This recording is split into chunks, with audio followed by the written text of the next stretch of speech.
ስለ 40-30-30 ሩል ነው ማወራው። ተማሪዎች ለጥናታቸው መጠቀም የሚችሉበት ደስ የሚል የጥናት ሩል ነው። ሩሉ ምን ይላል? ተማሪዎች ሰብጀክቶችን ዝም ብሎ ከማጥናት ይልቅ ወደ ተለያዩ ካቴጎሪዎች ይከፍሉትና 40% ኦፍ ዜር ስቴዲ ታይም ማጥፋት ያለባቸው በጣም በሚከብዳቸው ትምህርት ላይ መሆን አለበት ይላል። ለምሳሌ እኔ ፍሬሽመን ላይ ሎጂክን፣ ሳይኮሎጂን በዚህ እንትን ላይ ነበር የመደብኩትኝ። 12ኛ ክፍል ስማር ደግሞ ፊዚክስ እና እንደነ ማትስ መሰል ትምህርቶችን በዚህ በ40% ላይ ነበር የመደብኩት። ሁለተኛው 30 ደግሞ ከመጀመሪያው በሚያንስ ሁኔታ የሚከብዳችሁን በዚህኛው ደግሞ ሁለተኛው ካቴጎሪ ላይ ትመድቡታላችሁ። ለምሳሌ በሰዓቱ እኔ 12ኛ ክፍል ላይ እንደነ ኤስኤቲ፣ ኬሚስትሪ፣ እንግሊሽ እዚህኛው ካቴጎሪ ውስጥ ነበር የመደብኩት። የሶስተኛው 30 በጣም ቀላል እናንተ ሁሌ በቃ ማጥናት ማትፈልጉትን ትምህርት እዚህኛው መጨረሻኛው 30 ላይ ትመድቡታላችሁ። ለምሳሌ እንደነ ባዮ፣ ሲቪክ በሰዓቱ እንደዛ ነበር ያደረኩት። የዚህ የ40-30-30 ሩል ወሳኝ ዋና ጥቅሙ ምንድነው?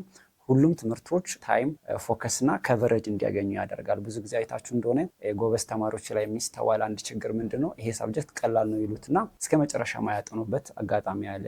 እንደዚህ አይነት ነገሮችን ለማጥፋት በጣም ወሳኝ የሆነ ሜቶድ ነው። በ40-30-30 ሩል ሁሉም ትምህርቶችን ከቨር ማድረግ ትችላላችሁ። ለሁሉም ትምህርቶች አነሰም በዛም ተገቢውን ታይምና ፎከስ እንደ ከቨሬጅ መስጠት ትችላላችሁ። ይህን በማድረግ በትምህርታችሁ ስኬታማ ጥሩ ውጤት የምታመጡ ተማሪዎች መሆን ትችላላችሁ። እንደዚህ አይነት ጠቃሚ ቲፖችና ኤዱኬሽናል ኮንቴንቶችን ከፈለጋችሁ ላይክ፣ ሼር፣ ፎሎ ማድረግ እንዳትረሱ። ታንክ ዩ